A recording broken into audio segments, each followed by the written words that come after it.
인생이란 내가 주인공이 되어서 나에게 들려주는 이야기다. 내가 출발한 곳을 시작으로 최종 목적지는 어디인지 풀어나가는 과정인 것이다. 내가 바라는 인생이란 아무 문제 없이 이야기가 진행되는 것이다. 원하는 회사를 취업해서 적당한 시기에 결혼하고 자녀를 키우며 잘 살아간다. 자산을 차곡차곡 모아서 집도 사고 노후도 완벽하게 준비한다. 여기에 행운이 더해져 예상치 못한 좋은 일이 생기는 것도 기대해 본다. 하지만 인생이란 원하는 대로 흘러가지 않는다. 잔잔하고 평화롭던 일상의 이야기들이 꼬이기 시작하고 내가 예상치 못한 상황이 벌어진다. 안정적인 회사에서 하루아침에 해고되거나 허리 디스크가 생겨서 갑자기 몸에 문제가 생긴다. 재정 상황이 좋았을 때 받았던 대출이 발목을 잡고 껑충 뛰어버린 금리가 여유를 빼앗아간다. 가족의 건강에 문제가 생겨서 나의 모든 시간과 에너지를 빼앗기는 상황이 생긴다. 그렇게 갑자기 내 인생의 이야기들이 뒤틀리기 시작하고 평범한 일상이 그리워진다. 한번 꼬이기 시작하면 인생이 망가지고 있다고 느껴진다. 최악의 경우는 문제가 발생한 것을 시작으로 연쇄적인 사건이 벌어지는 것이다. 건강 문제로 시작해서 재정 상황에 영향을 주고 관계의 문제로 발전한다. 나쁜 일이 한꺼번에 일어나기도 한다. 출구를 찾지 못하는 미로에 갇힌 것 마냥 고난과 고통만이 인생을 채운다. 삶의 지진이 연속적으로 일어난 것 같이 예상하지 못한 사건들은 나를 불안과 두려움에 떨게 한다. 이런 일들이 벌어지면 나만 이렇게 인생이 꼬인 건지 의문이 든다. 위기의 쓸모의 저자 브루스 파일러는 어떻게 하면 인생에서 길을 잃지 않을 수 있을까라는 고민을 했다.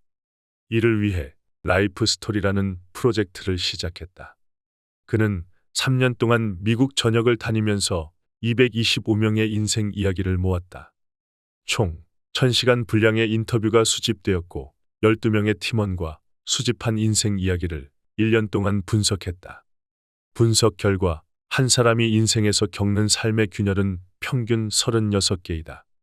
1년에서 1년 반마다 삶의 균열이 하나씩 생긴다. 대부분의 삶의 균열은 무난하게 견뎌냈다. 하지만 10개 중 하나 정도는 삶의 지진이라 부를 정도로 대규모 변화가 폭발적으로 일어나 격변하는 시기와 변이를 거쳐 새로운 삶이 시작되는 사건이었다. 삶의 지진은 평생 약 4번 정도 겪게 된다. 한 번 지진이 일어나서 다시 정상으로 돌아오기까지 평균 5년 정도의 시간이 소요된다. 계산해 보면 우리는 인생의 20년 이상을 삶의 지진 속에서 보내게 되는 것이다. 라이프 스토리 프로젝트의 가장 중요한 포인트는 인생은 비선형적이라는 것이다. 정석적인 단계를 밟으며 일직선으로 펼쳐진 길을 따르는 것이 아니라 삶은 어디로 튈지 모르는 용수철과 같이 움직인다. 삶이 비선형적이라는 것은 왜 인생이 불안으로 다가올 수밖에 없는지 설명해 준다. 흔히 사람들은 인생이 계획대로 단계를 밟으면서 살아가는 것이라고 생각한다. 예를 들어 졸업 후 원하는 직장에 취업을 하면 결혼을 하고 가정을 만든다. 이렇게 정석적인 삶의 단계를 기대한다. 하지만 갑자기 인생의 가속도가 붙고 내가 예상했던 순서가 뒤엉키는 순간이 생긴다. 예상하지 못한 전개에 당황할 수밖에 없다. 어제는 평화로웠던 일상이 하루아침에 무너지고 다양한 사건들로 삶이 뒤죽박죽되면 감정의 소용돌이에 휘말리게 된다. 일반적으로 사람들이 인생에서 기대하는 것은 안정적인 직업을 가지고 가족들과 행복하게 살아가는 평범한 삶이다. 하지만 라이프 프로젝트에서는 내가 기대하는 것은 언제든 무너질 수 있다는 것을 알려주었다. 삶이 송두리째 흔들리는 사건은 인생에서 몇 번이나 일어난다. 그런 사건 뒤에는 평균 5년 동안 삶이 전환되는 시기가 찾아온다. 삶이 전환되는 시기에는 인생의 초점이 달라진다. 내가 중요하게 생각했던 우선순위나 인생의 패턴이 완전히 변화되는 경험을 하게 된다. 예를 들어 광고 회사에서 하루 14시간 이상을 일하면서 편두통에 시달리다가 최면 치료를 접하면서 최면 전문가가 된 사람이 있다. 다른 예로 전통 때문에 강제 결혼을 당하면서 가정폭력에 시달린 여성이 있었다. 몇 번의 탈출 시도 끝에 성공하여 이혼 후 대학교를 졸업했고 여성들이 강제 결혼에서 벗어나도록 돕는 단체를 설립했다. 이러한 삶의 변화는 스스로가 중요하다고 생각했던 삶의 우선순위가 바뀌고 재정립되는 과정이 된다. 다양한 변화 속에서 내 삶의 서사를 바꾸고 재구성해야 한다. 자신의 삶을 주도해야만 폭풍우같이 몰아치는 삶의 소용돌이 속에서 앞으로 나아갈 수 있기 때문이다. 직장인에서 여행 유튜버가 되었다면 안정적인 소속감을 포기하고 삶을 주체적으로 살아가는 것에 좀 더 의미를 부여하게 된다. 어떤 사람은 자기중심적 삶에서 이타적이고 관계 중심의 삶으로 변화하기도 하고 관계가 전부였던 삶에서 홀로서는 삶으로 변화하기도 한다. 이런 변화들은 삶의 지진으로 인하여 균형이 어긋나고 망가진 삶을 치유한다. 삶의 변화 속에서 어쩔 수 없이 인생의 우선순위를 재조정해야 하는 상황을 맞이했지만 오히려 위기 속에서 삶을 놀라운 방향으로 이끌었다. 중요한 건 그 과정에서 불안과 공포, 그리고 두려움으로 이끌었던 상황들이 나를 더 성장시키고 결국은 변화 속에서 삶을 더 잘 살아내게 되었다는 것이다. 그렇게 전환이 되면 삶의 지지는 축복이 된다. 삶의 전환은 이야기 관점으로 볼 때 주인공이 역경과 고난을 경험하고 성장하는 과정이다. 문제가 발생하고 대응하면서 반전이 시작되는 셈이다. 인생에서 위기가 발생하고 삶의 전환점이 시작되는 과정은 고통스럽다. 완전히 빠져나오는데 오랜 시간이 걸릴 수 있다. 그래서 삶의 전환 과정을 능숙하게 해결해 나갈 수 있는 도구가 필요하다. 라이프 프로젝트는 다양한 사례를 통해서 삶의 전환을 잘할 수 있는 3가지 도구를 발견했다. 첫 번째 도구는 자신의 감정을 확인하고 변화를 인정하는 것이다.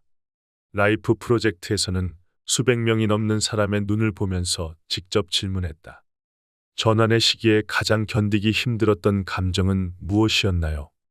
어떤 사람은 공과금을 지불하지 못하고 경제적으로 어려운 시기를 어떻게 버텨야 하는지 두려움이 밀려왔다고 답했다. 그리고 다른 누군가는 사랑하는 가족들이 그립다, 걸을 수 있던 시절이 그립다, 와 같은 슬픔에 대해 말했다. 또 다른 감정은 수치심이었다. 도와달라고 부탁해야 하는 나 자신이 부끄럽다, 술에 취했던 내가 부끄럽다 등으로 삶의 전환이 일어난 당시의 감정을 말했다.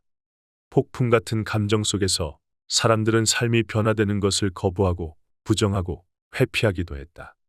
그러면서 자기 연민과 분노에 빠졌다. 과거를 그리워하며 한 치 앞도 예상할 수 없는 삶을 두려워했다. 변화를 부정하는 것에서 인정하는 것이 삶의 전환의 첫 번째 도구이다. 12단계 중독 치료 프로그램은 통제에 대한 환상을 완전히 포기하는 것이 중요하다고 강조한다. 자신의 실패와 나약함을 인정하고 내면을 들여다보면서 현실을 받아들이는 것이다. 부정적인 감정들은 나를 무기력하게 만들고 내 삶을 과거에 발목 잡히게 한다. 변해버린 현실을 외면하고 과거의 장면들만 떠올리게 되는 것이다. 라이프 프로젝트에서 삶의 전환을 이끌었던 시작점은 내가 부정적인 감정을 인정하고 나에게 어떤 상황이 벌어지는지 파악해 보는 것이었다. 내가 나를 인정하면 좀 더 객관적인 모습들이 보이게 되고 감정의 소용돌이에서 벗어나서 이성적인 선택을 할 수 있게 된다. 두 번째 조언은 새로운 일을 시도하는 것이다. 삶의 전환 단계는 용기는 꺾이고 방향을 잡지 못하는 시기다. 라이프 프로젝트에서는 삶의 전환 시기에 사람들이 사고방식이나 스케줄, 습관을 버린다는 것을 발견했다. 그렇게 무언가를 버리면 내 삶에 채워질 공간이 생기기 때문이다. 기업 이사였던 한 여성은 암 진단을 받고 이혼 후 일자리를 잃는 변화를 동시에 겪었다. 그녀는 집에 발을 들이자마자 냉장고 문을 여는 습관을 버렸고 약 30kg 감량에 성공하게 된다. 강박 장애가 있었던 한 남자는 미술 치료와 관련한 비영리 기업을 열었기 때문에 월급에 의존하는 일자리를 그만둬야 했다. 그렇게 삶의 시간과 공간이 비워진 자리에 자신이 한 번도 해보지 않은 것들로 채워본다. 어떤 사람은 춤추고 요리를 하거나 노래하고 그림을 그려본다. 시를 짓거나 편지를 쓰거나 감사 인사를 전해본다. 일기를 써도 좋다. 느닷없이 생각해보지 못한 곳으로 여행을 떠나기도 했다. 또 어떤 이들은 새로운 운동을 시작했으며 채식주의자로 식단을 변경하는 경험을 했다. 이것은 모두 나의 삶을 재창조하는 일로 이어지게 된다. 그리고 새로운 출발을 맞이할 준비가 된다. 내가 하는 행동이 바뀌면 나도 변화되기 마련이다. 세 번째 도구는 새로운 자아를 발견하는 것이다. 삶의 전환 과정에서 변화를 인정하고 도전하다 보면 나의 새로운 모습을 발견하게 된다. 과거의 내 모습과는 작별하고 새로운 나를 만나게 되는 것이다. 인터뷰를 통해 사람들은 다양한 방식으로 또 다른 정체성을 만나게 된다는 것을 확인했다. 누군가는 순례길 완주에 도전하고 다른 누군가는 노숙자 보호소에서 자원봉사를 하면서 자신만의 목표가 생기고 이를 달성하는 과정에서 새로운 나를 발견하게 되었다. 라이프 스토리 프로젝트에서는 삶의 전환기 때 물리적으로 이동하는 사람이 많다는 것을 발견했다. 새로운 곳으로 이사하고 직장을 옮기고 누군가는 이민을 갔다. 물리적인 이동은 심리적인 족쇄를 풀어준다. 현재 상황에 대처하고 있다고 생각하게 되고 나의 주체성을 회복시킬 수 있다. 그리고 새로운 사람들과 접촉하면서 또 다른 관점을 갖게 된다. 새로운 나를 위한 변화된 환경과 무대가 만들어진 것이다. 다른 사람에게 자신이 변화된 상황을 공유하면서 새로운 자아를 드러내기도 한다. 새로운 목표를 주변 사람들에게 선언하기도 하고 블로그를 통해서 모르는 사람들에게도 공유했다. 그렇게 스스로가 했었던 말과 글은 자신에게로 돌아와서 정체성을 형성하는 데 도움을 주었다. 결국 삶의 전환은 새로운 환경에 잘 적응하기 위하여 변화한 내가 되는 것을 말한다. 삶의 전환이란 근본적으로 의미를 창조하는 경험이다. 새롭게 형성된 삶의 의미는 새로운 나를 만들어낸다. 그리고 삶의 전환 뒤에는 성장한 나를 발견하게 되고 위기를 극복한 경험들은 나에게 들려주는 새로운 이야기가 될 것이다. 혹시라도 나의 이야기가 갑자기 우울해진다고 해도 행복한 결말은 절대 포기해서는 안 된다. 나에게 들려주는 이야기를 통제하는 사람은 나 자신이다. 그래서 삶의 전환기를 스스로가 어떻게 바라보는지가 매우 중요하다. 따라서 인생 전환기를 새롭게 바라보는 시각을 갖고 있어야 한다.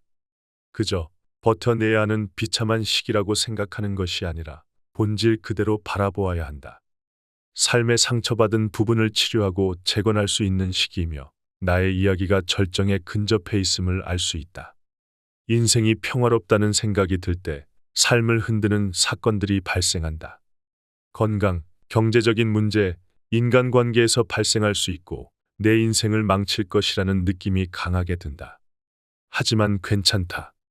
라이프 스토리 프로젝트가 우리에게 알려주는 건 나의 이야기 속에서는 어떤 상황에서도 스스로 영웅이 되어야 한다는 것이다. 그리고 영웅은 고난 속에서 성장한다. 삶의 장애물이 없는 영웅이란 존재하지 않는 법이다. 영웅이 있는 이야기는 비극이 아니라 나의 인생 성장 스토리가 될 것이다.